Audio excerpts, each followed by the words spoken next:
자, 표는 자동차 A와 B의 엔진에 공급된 열 에너지와 엔진의 열 효율을 나타낸 것이다. 바로 나타낸 것이다.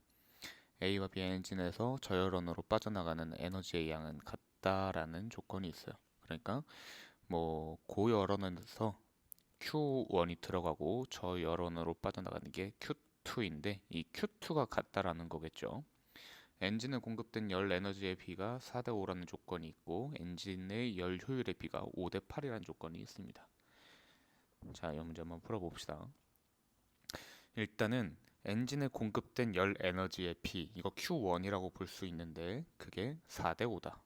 그러면 4Q 대 5Q라고 볼 수 있죠. 4Q 대 5Q다. 이때 엔진의 열 효율의 비는 5대 8이라고 합니다. W1과 W2가 있을 텐데 이제 4Q분의 W1분의 5Q분의 W2 이제 각각의 열 효율이죠. 요게 5대 8이다. 그러면 W1 대 W2는 20대 40, 즉 1대 2라고 볼 수 있겠죠. 그러면 W1을 그냥 W라고 하고 W2를 EW라고 합시다. 자, Q2라는 건 뭐냐면은 Q1에서 W만큼 빼준 거죠. 그래서 일단은 A를 보면은 4Q에서 W를 빼준 게 Q2인 거고 B를 봤을 때는 5Q에서 EW를 뺀 게 Q2인 거예요. 근데 이 값이 같다라는 게 지금 문제에서 나와 있는 조건인 겁니다. 자, 그러면은 Q가 W다 요렇게 결과가 나오죠. 그럼 4Q분의 W1은 4Q분의 Q다라고 볼 수 있는 거고 5Q분의 W2는 5Q분의 EW이기 때문에 5Q분의 EQ다 이렇게 볼 수 있는 거죠. 자, 요게 이제 각각 열 효율이네. 그러면 요 열 효율은 25%인 거고 요 열 효율은 40%인 거죠. 그래서 25대 40으로 열 효율의 비가 5대 8이 나왔던 겁니다. 자, 기억. 자동차 A와 B의 엔진이 한 일의 B는 1대 2이다. W 대 EW니까 1대 2가 맞고요. 니은 자동차 A에서 엔진이 한 일과 저열원으로 빠져나간 에너지의 B는 1대 3이다. A에서 엔진이 한 일은 우리가 W라고 두기로 했었죠. W라고 두기로 했었고 저열원으로 빠져나가는 거는 Q2인데 이거는 4Q에서 Q를 빼주면 되겠죠. 그래서 Q3라고 3Q라고 볼 수 있겠네요. W가 Q라고 했으니까 1대 3이 맞죠. 자, D가 같은 양의 일을 하게 하려면 자동차 B에 공급한 열 에너지의 2배를 자동차 A에 공급해주면 된다.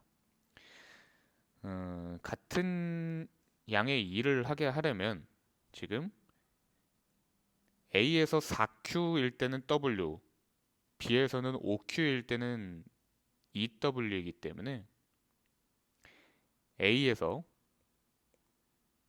8Q를 집어넣어주면 되는 거죠. 그럼 8Q라면은 A에서도 이제 EW만큼 일을 할 거 아니야. 그러면 B에 공급한 열 5Q에 비해 8Q는 5분의 8배인 거죠. 2배가 아닙니다. 이런 보기도 조심합시다. 답이 2번입니다.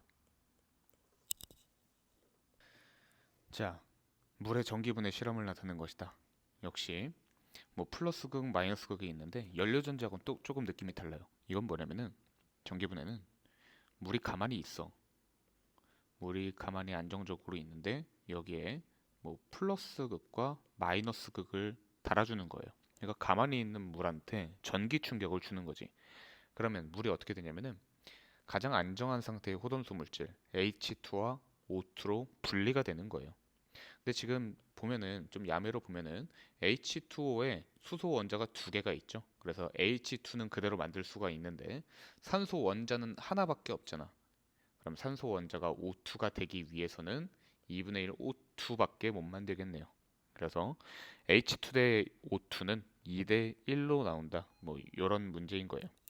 자, 플러스 극에서 산소가 나올 거고 마이너스 극에서 수소가 나올 건데 2대 1로 나온다라고 했으니까 이 부피비가 2대 1이다. 요거 포인트로 잡아주시면 됩니다.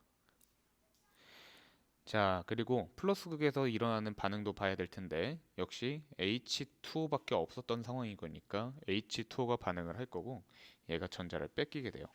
나오는 건 산소다.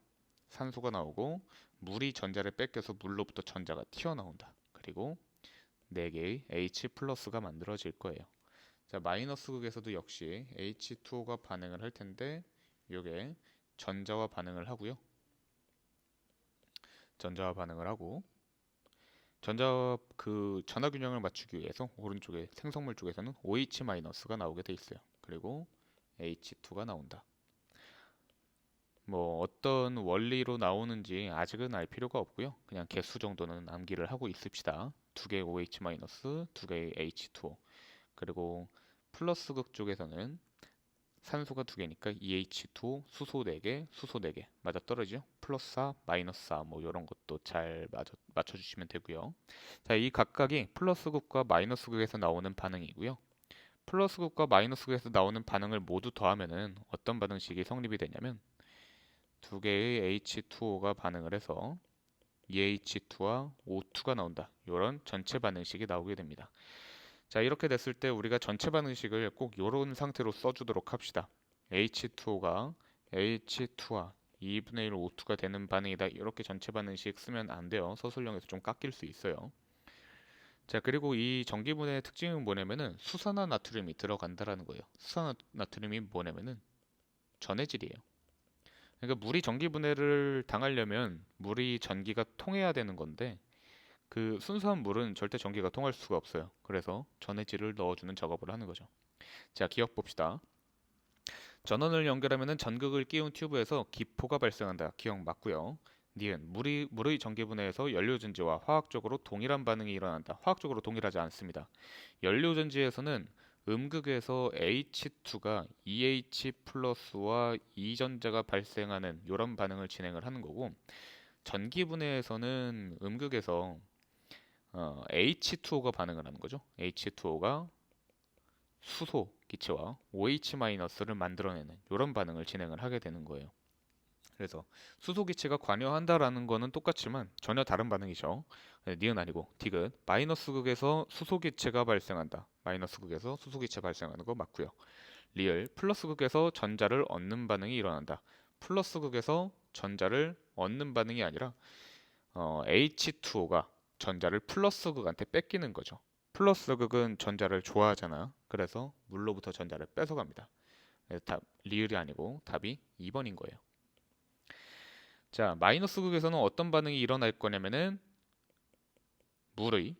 역시 물의 반응인 거니까 물의라는 말이 일단 앞에 들어가야 되고요.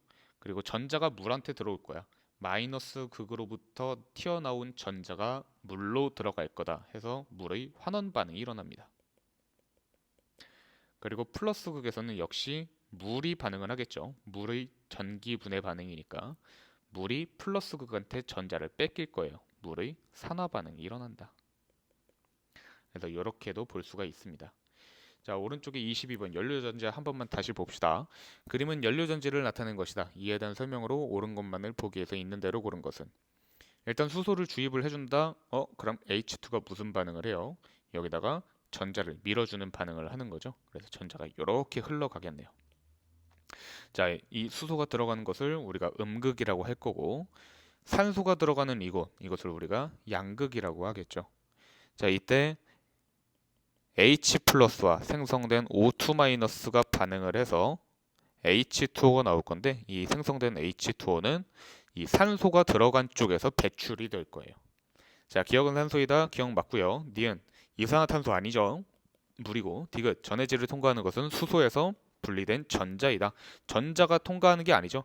자, 여기서 보기로 어떤 보기가 또 나올 수 있냐면은 H 플러스가 통과하는 거잖아요. 이때 H 플러스를 양성자이다. 이렇게 표현을 바꿔서 할 수 있어요. 이런 것도 조심하시면 됩니다. 그래서 답이 1번이고요. 자, 14번 표충계류의 순환에 대한 보기의 설명이 옳은 것을 모두 고르시오. 일단은 엘니뇨, 라니냐를 우리가 하기 전에 표충순환을 잘 알아야 되죠. 뭐 이것도 시험 범위니까 한번 해봅시다. 표충순환은 밀도차에 의해서 발생한다. 아니죠. 표충순환은 대기순환에 의해서 발생합니다. 대기순환. 그럼 밀도 차이에 의해서 발생하는 건 뭡니까? 자, 요거는 심층순환이에요. 심층순환과 이제 관련 있는 게 바로 용승이죠. 그래서 요런 거. 그래서 기억 아니고요. 니은 태평양에서 해류의 흐름이 북반구와 남반구가 대칭이다. 대칭? 맞아요. 북반구하고 남반구는 항상 대칭이다라고 보시면 돼요. 자, 디귿 북적도 해류는 무역풍, 북태평양 해류와 남극순환류는 편서풍에 의해 나타난다. 맞아요. 적도에 관련된 바람이 바로 무역풍이고요.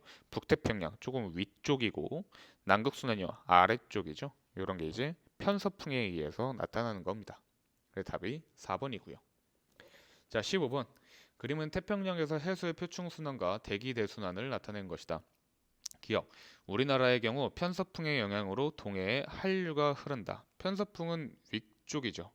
그리고 북동무역풍이 아래쪽으로 내려오는 거거든. 이 아래쪽으로 내려오는 거, 위에서 아래로 내려오는 거, 차가운 데서 따뜻한 곳으로 내려오는 요 해류 있죠. 자, 요게 바로 한류예요. 그래서 북동 무역풍이 한류를 우리나라에 오게끔 한다고 보시면 돼요. 기억 아니고요. 니은 위도에 따른 에너지 차이 때문에 대기대순환, 해수의 표충순환이 발생한다. 그쵸? 위도에 따른 에너지 차이가 그 이유였죠. 디귿 대기와 해수의 순환은 저위도의 에너지를 전 지역으로 전달하며 기상과 기후에 영향을 미친다. 예, 디귿 맞는 말이죠. 답이 4번입니다. 자, 24번 그림은 수소 연료 전지를 나타낸 것이다. A와 B는 전구가 연결된 전극이다. 자, 수소가 들어가고 있는 곳이 있고 산소가 들어가고 있는 곳이 있네요. 자, 수소가 들어가서 뭘 할 것이냐? 이 PT 백금 전극에다가 전자를 주겠죠. 전자를 주고서 이 전자를 뺏긴 수소는 어떻게 되냐? H 플러스가 되는 거예요. 그럼 H 플러스가 이쪽으로 이동을 하게 된다. 자, 산소가 들어오죠. 산소가 들어와서 어떻게 될 건데 이 수소한테서 나온 이 전자가 도선을 타고 움직이고요. 그게 이제 산소한테 들어가죠. 그러면 산소가 두 개의 O2-가 되는 거예요.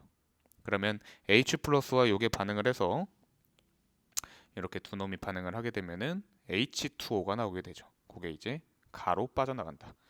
자, 지금 연료 전지에서 포인트는 뭐냐면 수소가 들어가는 곳이 있고 O2가 들어가는 곳이 있다. 그리고 물이 빠져나오죠. 자, 이때 수소가 들어가는 곳을 우리가 음극이라 그러고요. 산소가 들어가는 곳을 양극이라 그런다. 자, 전류의 방향은 A에서 전구에서 B로 간다. 지금 A에서 B로 전자가 움직이는 건 맞아요. 근데 전류의 방향은 그것과 반대 방향이죠. 니은 다른 발전 방식에 비해 열 효율이 높다. 열 효율 높은 편이죠.